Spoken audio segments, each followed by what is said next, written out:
Hello, this is Arturelia Anime Room Reviews. I'm Arturo, and today I'll be reviewing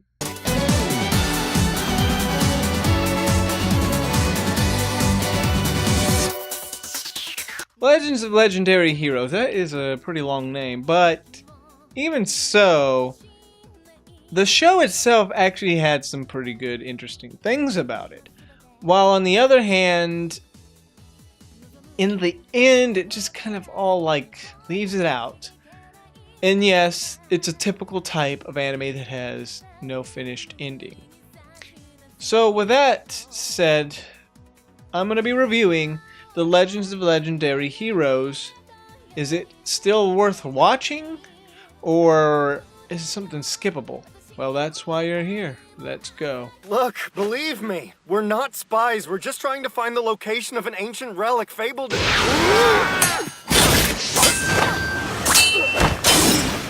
Now, for its plot, the story is set in a fantasy world where in the past, monsters and creatures almost killed all of humanity, and humanity wouldn't have existed except for one person who defeated the monsters and creatures. Now, set in present day, you have these characters, especially this one, lazy man who sleeps a lot named Reiner. He has a power that some people are born with, which would be considered a curse. It's a power that can destroy anything and erase anything. And stuff happened to him in the past during a war, and soon in the present. But mostly we go back and forth between his story, from the past, but mostly the present. And in the present, him and a female warrior, Ferris, go on a journey ordered by Sion to hunt for legendary hero relics. But they will get into trouble in the story. And also this story has to do with political power and war and a lot of other chaos. The first opening I thought was really catchy, I gotta say. I actually liked the first opening. And not to mention the music in the show is actually really well done.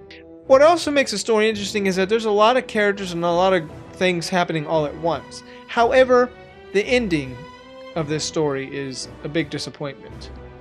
But I'll get to that in a sec.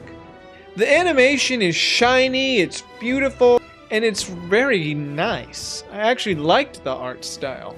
The action scenes are also really detailed. Magic power attacks, blah blah blah, all good detail. But I will say this show is pretty violent. Reiner, he's a man that likes to sleep a lot, and he doesn't really want to work.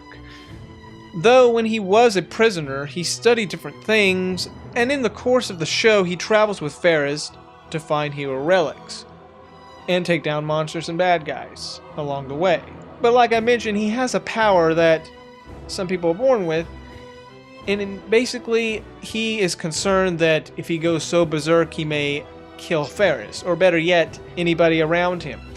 This actually did happen to him in a few episodes earlier in the show. But during the course of the show, he goes through different changes. He goes through difficult times. Besides him sleeping a lot, he helps those in need, and with his power, he can copy others' abilities, while trying to do also the right thing as well. We do get past scenes of him when he was little, and also his parents, but he ended up being like an orphan, just a lonely kid during a war. But also in his past, there's this girl that ends up just falling in love with him. And their interactions from the past actually also comes back to bite Reiner, as she's just infatuated with him and wants to marry him, and also wants to try to get him away from Ferris. And it's funny how his character just wants to sleep even though he's been through a lot of hellish things in his past. Ferris, a warrior with a big hunking sword, she's skillful and hard to take down. Her favorite food is like dongos, a fictional food I guess in this world, and basically obsesses over those food. Now, while she can be badass, there's like one big problem that I had with her almost through the beginning to end. She is very annoying, and here is why. Despite being really skillful and even having also a hard past, which was a very twisted past, she just hits Reiner out of the blue for sometimes no reason, and And he never hits back, so the thing is that actually is quite annoying. And sometimes she'll hit him out of random when he's actually helping someone.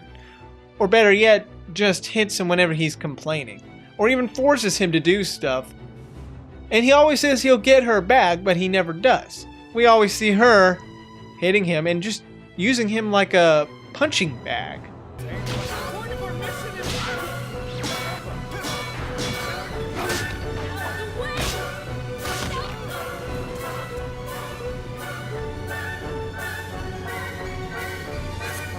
Though I will say the one thing that Ferris does that actually helps Reiner is convince him that he's not even a monster at one point, when he actually loses control. That's probably like the only thing she does good for him. But as for the rest, that's basically about it. Though as for her past, she has a psycho brother and her twisted parents. I mean, oh my gosh. I mean, her family was just probably the worst parents to ever have. And we see how hard her life was. But in general, she's just a jerk to Reiner. Even though he slumps down and doesn't want to do anything, it's still like, okay, I'm getting tired of that. Almost the whole time of this show, she just hits him. And she's got to be one of the most annoying female anime characters. Even when she uses also excuses to, like, attack him. Like him being a pervert or sleeping around with other ladies and that sort of stuff. But even then, her character also exaggerates. Lucille. Lucille is Ferris's brother, a calm man and collective.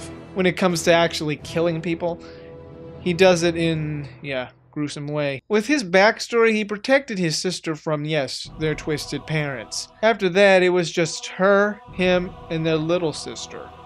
Thing with him is that he seems more like a villain than a good guy. And there are still more things we don't even know about him. There's some, hints that is he even human? Or what? Most of the time he stays beside Sion to protect him. Sion, a man who wants to change the country for the better. He always wanted to become a king so he could change his country and stop corruption. Somehow he manages to become king. They don't really fully explain it in a way after maybe 3 or so years. He works Reiner and Ferris to the bone to search for lost hero relics, threatening Ferris with destroying the Dango shops if not working for him. But during the course of the show, he goes through also different points of change, of a split personality type. And he would kind of also do things that would kind of be a big no, even though he knows doing that would probably help his people. And near the end of this show, see, Reiner and Sion are good friends, yet by the end of it all, his character just well, okay. So in Day's End, he follows a completely different direction than his main goal. Kiefer, another friend of Reiner. She was with him a few years ago. She has this attachment with Reiner, which it seems like every girl from Ferris who considers him a friend, even though I don't know why Reiner would hang around with Ferris. And then the other girl who obviously wants to marry him, and then you have this girl. But during the rest of the show, we don't get to see her much except here and there with her traveling and also being with a ruler from another country. We don't get much of her because she's barely around. Even though we see her at points, it's not much. We do get her backstory for how things went with her. But by Day's End, she doesn't have a lot of screen time. Other characters, some that are interesting, at least one like him, who wants to end wars, but by doing so must kill those to save thousands more. Then obviously the girl, childhood friend of Reiner. There are also conspiracy stuff with each certain characters, which makes for another entertaining ride of this world. Now, my enjoyment. I can say this. I did enjoy the show, its world, its political stuff, and here and there, etc. I did enjoy it. But the show just ends with the biggest cliffhanger. The sad part is, there is a 99% chance that we'll never ever get a conclusion, a full conclusion. It just ends in a big cliffhanger. And that is like the most disappointing thing about a show. Now, besides me getting really annoyed at Ferris through this show, it still had a lot of good elements, though, that kept it fun to watch. With its music and, you know, other characters. The voice acting was really good. I mean, the voice actors did a good job in bringing these characters to life. And, you know, I think he fits Reiner. And obviously she who does Medusa and so many other characters from any anime that you've seen, she does Ferris. She was good as Ferris. I just don't like the character that much. But overall, it wouldn't be a show I would come back to watch. Endings have to be either impactful for me to actually rewatch it again, or if they have a big cliffhanger, there's no point in me watching it knowing that it just ends. It's really disappointing, because this show had a lot of good elements going for it right here. But what can you do? Or how about I go you one better? I'll carry all 7 dongo packs by my lonesome. Really? Dare I hope? You finally come. Legends of the Legendary Heroes. A long title name, yes, but it had some good stuff to it. The only downside? The cliffhanger. While different characters are interesting and other characters are just annoying like Ferris, though you probably don't mind, but I kind of don't like when, especially when it comes to female characters always going and hitting guys first. Like, seriously, hit her back. And yes, I'm also looking at Sakura for that too. However, besides that, the plot was enjoyable, even though it got confusing near the end of what the heck was going on with one character, I mean. But overall, it's gonna get a 7. I mean, it's good, got good elements, and it's got an engaging story that will keep you coming back because of the characters, with their backstories and just how the plot is with political stuff, nobles and kings, all that. But it's not going to be a show you would probably come back to again to watch it, because cliffhangers, you know, you're uncertain about what happens to these characters after that, so that's about it. It just gets a 7. For my recommendations, well, I can't really think of anything similar to this show. Well,